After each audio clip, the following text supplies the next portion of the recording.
കർത്താവിന്റെ വലിയ നാമത്തിൽ നന്ദിയോടെ സ്തുതിക്കുന്നു, ദൈവത്തെ സ്തോത്രം ചെയ്യുന്നു. നമുക്ക് ഒരിക്കൽ കൂടി ഈ ശുശ്രൂഷയുടെ മുൻപിൽ വന്നു ചേരുവാൻ തക്കവണ്ണം ദൈവം അനുവദിച്ചത് ഓർത്ത് നല്ലവനായ ദൈവത്തെ ഹൃദയപൂർവ്വം സ്തുതിക്കാം.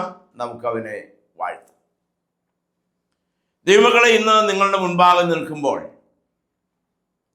വളരെ സന്തോഷത്തോടെ ദൈവം നടത്തിയ വഴികളെ ഓർത്ത് ദൈവം തന്ന അത്ഭുതകരമായ അനുഭവങ്ങളെ ഓർത്ത് ദൈവത്തെ സ്തുതിക്കുകയാണ്. വേദപുസ്തകത്തിൽ പേജുകൾ മറിക്കുകയും പേജുകൾ പഠിക്കുകയും ചെയ്യുമ്പോൾ വചന പഠനം നമ്മിൽ ഉണ്ടാക്കുന്ന ചില അനുഭവങ്ങളുണ്ട്. ദൈവവചനം നമ്മളെ ഉണർത്തും, നമ്മെ ശക്തിപ്പെടുത്തും, നമ്മെ ധൈര്യപ്പെടുത്തും. നമുക്ക് ശക്തിയും ഓജസ്സും കൃപയും ദൈവത്തിൻ്റെ വചനം പ്രദാനം ചെയ്യും. നമ്മൾ കഴിഞ്ഞ എപ്പിസോഡിൽ ചിന്തിച്ചത് ആഘോർ താഴ്വരയെ കുറിച്ചാണ്. ദുഃഖത്തിൻ്റെ, ന്യായവിധിയുടെ, ശിക്ഷാവിധിയുടെ, വേദനയുടെ താഴ്വരയെ അനുഗ്രഹത്തിന്റെ താഴ്വരകളാക്കി മാറ്റിയതാണ് ആഘോർ താഴ്വര. ഇന്ന് നാം ചിന്തിക്കുന്നത് വേദപുസ്തകത്തിൽ നാം കാണുന്ന മറ്റൊരു താഴ്വരയാണ്. ഈ ദിവസങ്ങളിൽ യോശുവയുടെ പുസ്തകത്തെ അധീകരിച്ചുകൊണ്ട് ചില താഴ്വരകളെ കുറിച്ച് നാം പഠിക്കാനായിട്ട് പോകുകയാണ്. താഴ്വരകൾ രൂപപ്പെടുന്നത് എപ്പോഴും ഉയർന്ന കുന്നിൻ പ്രദേശങ്ങളോട് ചേർന്നാണ്. ഉയർച്ചയുണ്ടെങ്കിലേ താഴ്ചയുള്ളൂ. ഉയർന്ന പർവ്വതമുണ്ടെങ്കിലേ, ഉയർന്ന കുന്നുകൾ ഉണ്ടെങ്കിലേ, ഉയർന്ന മരങ്ങളുണ്ടെങ്കിലേ താഴ്വരകളുള്ളൂ. അത്ഭുതങ്ങളുടെ താഴ്വരകളുണ്ട്, ദൈവം നടത്തിയ താഴ്വരകളുണ്ട്, ദൈവം ജയം കൊടുത്ത താഴ്വരകളുണ്ട്, ദൈവം ഉയർത്തിയ താഴ്വരകളുണ്ട്. ഏതൊരു ഭക്തന്റെയും ജീവിതത്തിൽ താഴ്വരകളുമായിട്ടുള്ള ചില ബന്ധങ്ങൾ നാം ദൈവത്തിന്റെ തിരുവെഴുത്തിൽ വായിക്കുന്നുണ്ട്. കഴിഞ്ഞ ദിവസം നാം ചിന്തിച്ചത് ആഘോർ താഴ്വരയെ കുറിച്ചാണ്. ഇന്ന് നാം ചിന്തിക്കുന്നത് അയ്യാലോൻ താഴ്വരയെ കുറിച്ചാണ്. അയ്യാലോൻ താഴ്വര യോശുവയുടെ പുസ്തകം 10-ാമത്തെ അധ്യായത്തിൽ നിറഞ്ഞു നിൽക്കുന്ന ഒരു സംഭവമുണ്ട്. അവിടെ രണ്ട് കാര്യങ്ങളാണ് സംഭവിക്കുന്നത്. ഒന്ന്, യോശുവയും ഗിബയോന്യരും തമ്മിൽ ഉണ്ടാക്കിയ ഉടമ്പടിയുടെ പശ്ചാത്തലത്തിൽ ഗിബയോന്യരും അമോര്യരുമായുണ്ടായ യുദ്ധത്തിൽ ഗിബയോന്യരെ ഇസ്രായേൽ ജനം സഹായിക്കുകയാണ്. ആ യുദ്ധത്തിൽ യോശുവ മാത്രമായിരുന്നില്ല. മോശയുടെ ദൈവം, യോശുവയുടെ ദൈവം ഭൂമിയിൽ യോശുവ യുദ്ധം ചെയ്യുമ്പോൾ സ്വർഗം വളരെ വിജിലന്റായി അതിനുവേണ്ടി ഇടപെട്ടു. 10-11 അവിടെ ഇസ്രായേൽ മക്കൾ വാളുകൊണ്ട് അരിഞ്ഞു വീഴ്ത്തിയവരെക്കാൾ അധികം പേരെ യഹോവയായ ദൈവം പെയ്ച്ച കൽമഴയിലൂടെ കൊന്നുകളഞ്ഞു എന്ന് അവിടെ കാണുകയാണ്. അവിടെ അനേകായിരങ്ങൾ പട്ടുപോയി. ദൈവജനത്തിനെതിരെയുള്ള യുദ്ധമായത് മാറി. യോർദാൻ കടന്ന് കനാനിൽ പ്രവേശിച്ച യോശുവയുടെ മുൻപിലെ വെല്ലുവിളികളായിരുന്നു ജാതീയ രാജാക്കന്മാരെ നിഷ്കാസനം ചെയ്യിക്കുക എന്നുള്ളത്. എന്തുകൊണ്ട്? ആ ദേശം ദൈവജനത്തിന് വാഗ്ദത്തമായി തന്റെ പിതാവായ അബ്രഹാമിന് കൽപ്പിച്ചു കൊടുത്തതാണ്. കൽപ്പിച്ചു നൽകിയ ആ ദേശത്ത് ഇന്ന് പാർക്കുന്നത് ജാതീയ രാജാക്കന്മാരാണ്. ദൈവത്താൽ അഭിഷേകം ചെയ്യപ്പെട്ട അഭിഷിക്തന്മാരുടെ ആദ്യത്തെ ചുമതല ദുഷ്ടൻ കയ്യേറിയ സ്ഥലങ്ങളെ, ദുഷ്ടൻ സ്വന്തമാക്കിയ വ്യക്തികളെ, ദുഷ്ടൻ ബന്ധിച്ച ജീവിതങ്ങളെ അഴിച്ചുവിടുക, അതിർത്തികളെ മാറ്റുക, അന്യായ ബന്ധനങ്ങളെ അഴിക്കുക, നുകത്തിന്റെ അമക്കയറുകളെ ഛേദിക്കുക, അന്യായത്തിന്റെ അടിമത്തത്തിന്റെ നുകത്തെ ഒടിച്ചു കളയുക. പ്രവാചകന്റെ ഭാഷയിൽ പറഞ്ഞാൽ അങ്ങനെയാണ്. അതൊരു ഭക്തന്റെ നിയോഗമാണ്. അന്നും ഇന്നും എല്ലാ കാലത്തും. പഴയ നിയമകാലത്ത് ജാതീയ രാജാക്കന്മാർ യഹോവയ്ക്കെതിരായിരുന്നു, ദൈവജനത്തിനെതിരായിരുന്നു എന്നർത്ഥം. അവരെ കീഴടക്കുക എന്നുള്ളത് ഒരു ഭാരിച്ച ചുമതലയായിരുന്നു. മോശയ്ക്ക് ലഭിക്കാത്ത ഒരു നിയോഗമാണ് മോശയുടെ പിൻഗാമിയായ യോശുവായ്ക്ക് ലഭിച്ചത്. യോശുവായെ ആ കാര്യത്തിൽ എത്രത്തോളം യഹോവ സഹായിച്ചു എന്ന് പഠിപ്പിക്കുന്നതാണ് 10-ാമത്തെ അധ്യായം. ഈ 10-ാമത്തെ അധ്യായം നമ്മൾ പഠിക്കുമ്പോൾ അവിടെ കാണുന്ന രണ്ടാമത്തെ സംഭവം ഏകദേശം ഒരു ദിവസത്തോളം, ചില ഭാഷാന്തരങ്ങളിൽ മൂലഭാഷയിലെ പ്രയോഗത്തിൽ ഏകദേശം ഒരു ദിവസം എന്നാണ്. എന്നാൽ നമ്മുടെയൊക്കെ കയ്യിലിരിക്കുന്ന പുസ്തകത്തിൽ ഒരു ദിവസം എന്നാണ്. 12-ാമത്തെ വാക്യം ഒന്ന് വായിക്കാം. യോശുവയുടെ പുസ്തകം 10:12. എന്നാൽ യഹോവ അമോര്യരെ ഇസ്രായേൽ മക്കളുടെ കയ്യിൽ ഏൽപ്പിച്ചു കൊടുത്ത ദിവസം യോശുവ യഹോവയോട് സംസാരിച്ചു, പ്രാർത്ഥിച്ചു എന്നല്ല. തന്നെ നിയമിച്ച യഹോവ ആക്ഷരീകമായി ഇറങ്ങി വന്ന് യോശുവയുമായി സംഭാഷണത്തിൽ ഏർപ്പെട്ടു. യോശുവ യഹോവയോട് സംസാരിച്ചു. ഇസ്രായേൽ മക്കൾ കേൾക്കെ ആ സംഭാഷണത്തിന് ശേഷം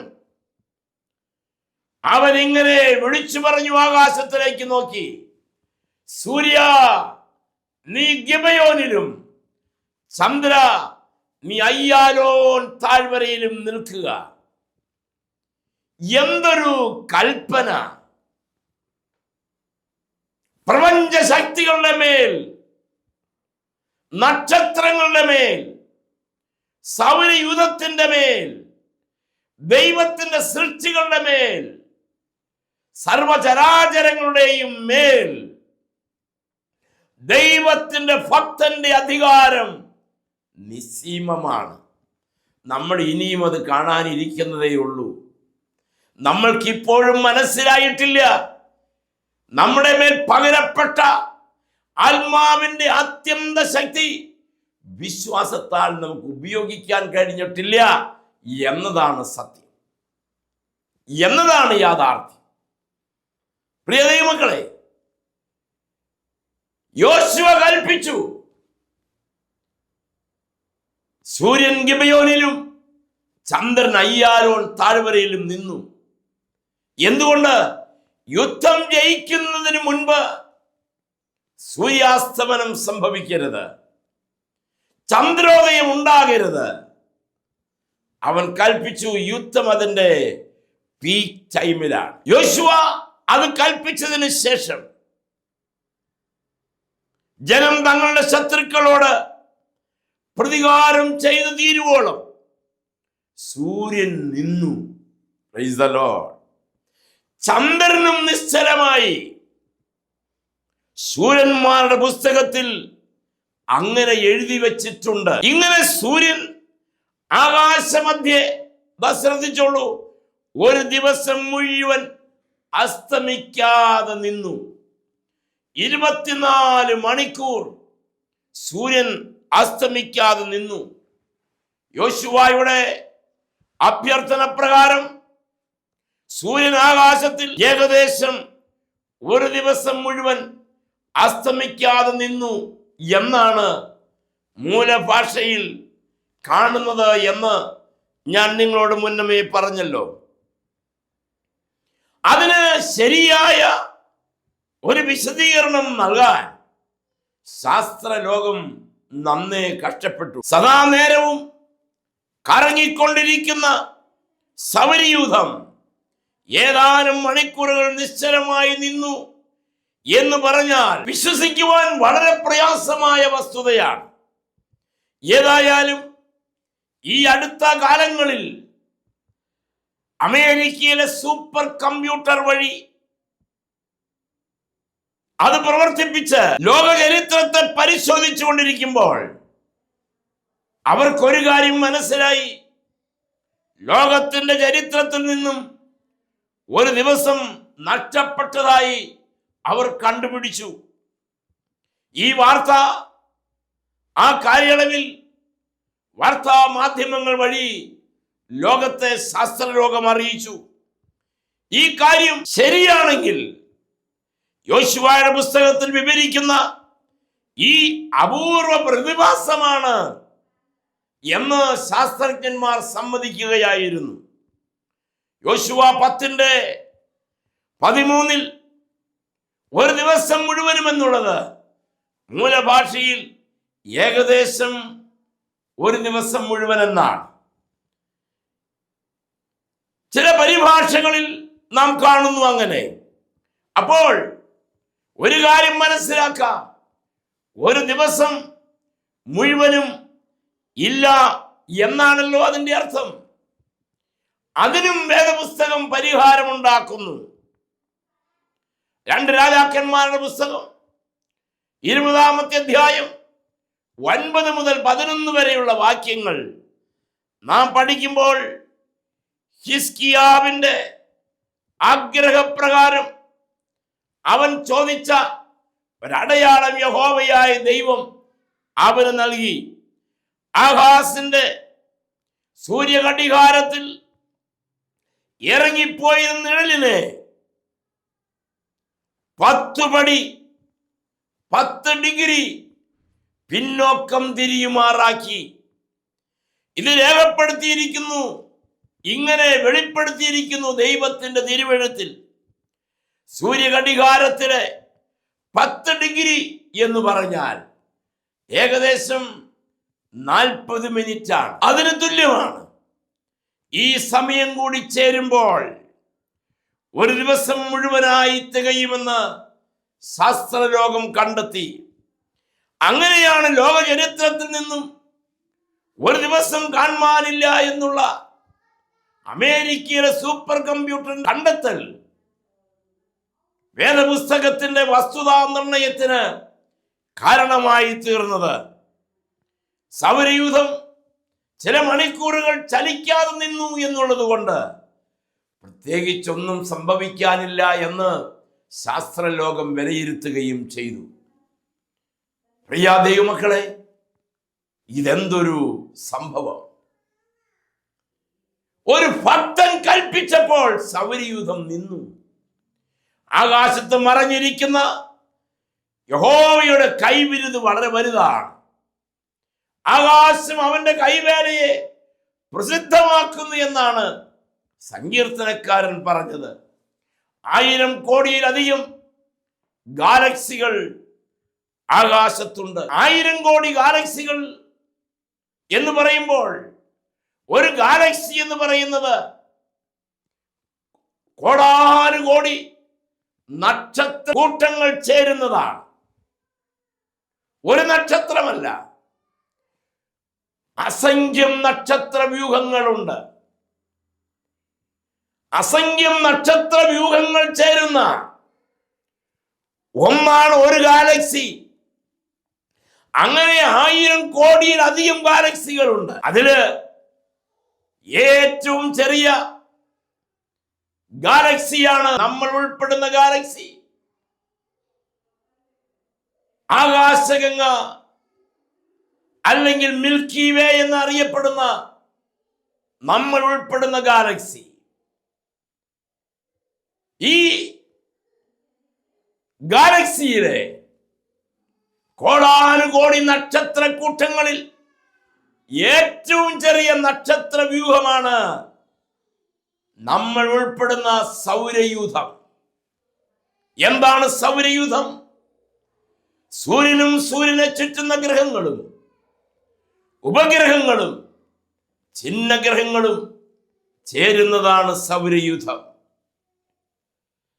ആ സൗരയൂഥത്തിലെ ഒരു ഗ്രഹമായ ഭൂമി, ഉപഗ്രഹമായ ചന്ദ്രൻ, ഇതെല്ലാം ഒരു സാങ്കല്പിക അച്ചുതണ്ടിനെ കേന്ദ്രീകരിച്ച് ഉത്തരധ്രുവത്തെ ബേസ് ചെയ്ത് ഇവയെല്ലാം കറങ്ങുകയാണ്, ഒന്നൊന്നിനെ കറങ്ങുന്നു. പണ്ട് നമ്മൾ പഠിച്ചിട്ടുള്ള നവഗ്രഹങ്ങളാണെങ്കിൽ ഇന്നത് ശാസ്ത്രത്തിന്റെ കണ്ടെത്തലിൽ 10ഓളം ഗ്രഹങ്ങളുണ്ട്. അത് സൂര്യനെ ചുറ്റുന്നു, അവയെ ഉപഗ്രഹങ്ങൾ ചുറ്റുന്നു, അവയെ ചിഹ്നഗ്രഹങ്ങൾ ചുറ്റുന്നു. ഇങ്ങനെ മൊത്തം ആകാശത്ത് നക്ഷത്രങ്ങൾ ചലിച്ചുകൊണ്ടിരിക്കുകയാണ്, ഒന്നൊന്നിനെ ഇങ്ങനെ ചുറ്റിക്കൊണ്ടിരിക്കുന്നു. അതിൻ്റെ ഇടയിൽ ഒരു ഭക്തൻ കയറി പറഞ്ഞു, സൂര്യ നീ ഗിബയോനിലും ചന്ദ്ര നീ അയ്യാലോൻ താഴ്വരയിലും നിൽക്കുക. അയ്യാലോൻ എന്ന വാക്കിന്റെ അർത്ഥം പ്ലേസ് ഓഫ് ഡീൽ എന്നാണ്, കരാറുകളുടെ സ്ഥലം എന്നാണ്. യഹോവയായ ദൈവം യോശുവ സംസാരിച്ച വസ്തുതയുടെ വെളിച്ചത്തിൽ യഹോവയും യോശുവയും കരാറിൽ ഏർപ്പെട്ട സ്ഥലമാണ് അയ്യാലോൻ. എന്താണ് കരാർ? യുദ്ധം ജയിക്കുവോളം യഹോവയുടെ കൈ ഉയർന്നിരുന്നു. സൂര്യനെയും ചന്ദ്രനെയും സൗരയൂഥത്തെ പിടിച്ചു നിർത്തി ജാതീയ രാജാക്കന്മാരുടെ മേൽ ദൈവജനത്തിന് അത്ഭുതപൂർവമായ ജയം നൽകി. ഈ ദൈവം എന്റെയും ദൈവമാണ്. ദൈവജനത്തിന് അത്ഭുതകരമായി ജയം നൽകിയ സ്ഥലമാണ് അയ്യാലോൻ താഴ്വര. ഞാൻ അതിനെ ഒന്ന് സ്വാംശീകരിച്ചുകൊണ്ട് പറഞ്ഞാൽ വിജയത്തിന്റെ താഴ്വരയാണ് അയ്യാലോൻ താഴ്വര. അയ്യാലോൻ താഴ്വര വിജയത്തിന്റെ താഴ്വരയാണ്. വാലി ഓഫ് വിക്ടറി, വിജയത്തിന്റെ താഴ്വര. താഴ്വരകൾ പരാജയത്തിൻ്റെതല്ല, താഴ്വരകൾ വിജയത്തിൻ്റെതാണ്. ഏതൊരു മനുഷ്യന്റെയും ജീവിതത്തിൽ ഉയർന്ന കാലഘട്ടങ്ങളും ഞെരുക്കത്തിന്റെ കാലഘട്ടങ്ങളുമുണ്ട്. സമാധാനത്തിന്റെ നാളുകളും സങ്കടങ്ങളുടെ നാളുകളുമുണ്ട്. ഏതൊരു മനുഷ്യന്റെയും ജീവിതത്തിൽ സമൃദ്ധിയുടെയും നഷ്ടങ്ങളുടെയും നാളുകളുണ്ട്. ഏതൊരു മനുഷ്യനും ആരോഗ്യവാന്മാരായിരിക്കുന്ന കാലവും രോഗികളായിരിക്കുന്ന കാലവുമുണ്ട്. സുഖദുഃഖ സമ്മിശ്രമാണ് ജീവിതം. സന്തോഷത്തോടെ കഴിയുന്നവർ പെട്ടെന്ന് ദുഃഖത്തിലായെന്ന് വരാം. ഉന്നത സ്ഥാനത്തിരിക്കുന്നവർ പെട്ടെന്ന് തറയായി പോയെന്ന് വരാം. എല്ലാം കയ്യിലുള്ളവർക്ക് ഒന്നുമില്ലാതായി എന്ന് വരാം. എല്ലാവരും ഉള്ളവർ ഒരു നാളിൽ അനാഥരായി എന്ന് വരാം. ഈ ഇല്ലായ്മയുടെ താഴ്വരകൾ സംഘർഷത്തിന്റെ താഴ്വരയാണ്. എനിക്ക് എൻ്റെ ജീവിതത്തിലേക്ക് നോക്കി പറയാൻ കഴിയും, എൻ്റെ ജീവിതത്തിലെ ഏറ്റവും തകർച്ചയുടെ നാളുകളായിരുന്നു എൻ്റെ 21-ാമത്തെ വയസ്സ്, എൻ്റെ പിതാവിൻ്റെ വേർപാടിന്റെ കാലം. ഏറ്റവും തകർന്നുപോയ നിമിഷങ്ങളായിരുന്നു. എന്നാൽ ആ താഴ്വരയിൽ എന്നെ ആക്രമിക്കുവാൻ, എന്നെ നിരാശപ്പെടുത്തുവാൻ, എന്നെ നിത്യജീവനിൽ നിന്ന് വലിച്ച് നിത്യമരണത്തിലേക്കിടുവാൻ കച്ചകെട്ടിയിറങ്ങിയ അന്ധകാര ശക്തിയുടെ മേൽ ഞാൻ നിങ്ങളോട് പ്രസംഗിക്കുന്ന വചനത്താൽ എനിക്ക് അവൻ ജയം തന്നു. വിശ്വാസത്തിന്റെ വാഗ്ദത്തങ്ങൾ പരാജയത്തിന്റെ താഴ്വരകളെ വിജയമാക്കുന്നതാണ്. യോശുവ നമ്മൾക്കതിന് തെളിവാണ്. നാം താഴ്വരകളെ നോക്കി കൽപ്പിക്കണം, ജയം എനിക്കുള്ളതാണ്. താഴ്വരകൾ പരാജയപ്പെടാനുള്ളതല്ല. താഴ്വരകൾ നശിക്കാനുള്ളതല്ല. താഴ്വരകൾ നിരാശപ്പെടാനുള്ളതല്ല. താഴ്വരകൾ ശാപത്തിൻ്റെതല്ല. താഴ്വരകൾ അനുഗ്രഹങ്ങളായി മാറും. എപ്പോൾ? യോശുവയും യഹോവയും തമ്മിൽ സംസാരിച്ച ശേഷം അയ്യാലോൻ താഴ്വരയിൽ അത്ഭുതം നടന്നു. വചനം കേൾക്കുന്ന ദൈവമൈതലേ, ജീവിതത്തിൽ താഴ്വരയുടെ അനുഭവങ്ങളിലൂടെ നമ്മൾ കടന്നു പോകുമ്പോൾ, നമ്മൾ നടന്നു പോകുമ്പോൾ, ജീവിതത്തിന്റെ വേദനയുടെ നാളുകളിലൂടെ നാം നടന്നു പോകുമ്പോൾ, പ്രൈസ് ദി ലോർഡ്, ഹല്ലേലൂയ, ജയം തരുന്ന യഹോവയുടെ കരം നമ്മൾക്ക് അനുകൂലമാണ്. ഒരു ദൈവ പൈതൽ ഏത് യുദ്ധത്തിലും ജയിക്കും. ഒരു ദൈവ പൈതൽ ഏത് പ്രതിസന്ധിയും അതിജീവിക്കും. ഒരു ദൈവ പൈതൽ ഏത് സങ്കടങ്ങളെയും അതിജീവിക്കും. തർക്കമില്ല.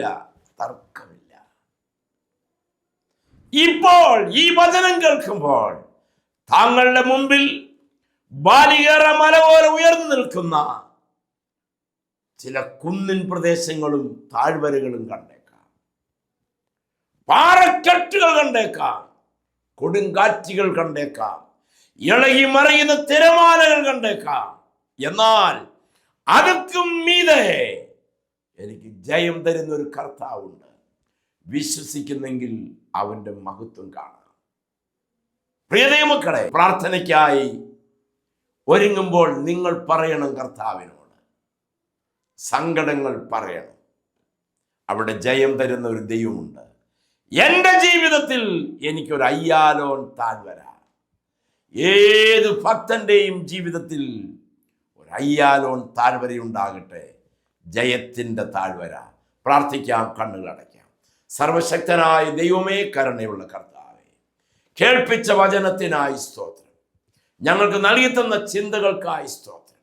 ഞങ്ങൾ പരാജയപ്പെട്ടു പോകുമെന്ന് വിചാരിക്കുന്ന താഴ്വരകളിൽ ജയം തന്ന് ഞങ്ങളെ അതിശയകരമായി നടത്തണമേ. ഞങ്ങളോട് കരുണ കാണിക്കണമേ കർത്താവേ. ഈ വചനം കേൾക്കുന്ന എല്ലാവർക്കും അവരുടെ പ്രതിസന്ധികളിൽ ജയം കൊടുത്താട്ടെ. യേശുവിൻ്റെ നാമത്തിൽ പ്രാർത്ഥിക്കുന്നു. കൃപയോടെ കേൾക്കുമാറാകണമേ. ആമേൻ. Praise the Lord. ഈ വചനങ്ങളാൽ ദൈവം നമ്മെ അനുഗ്രഹിക്കട്ടെ.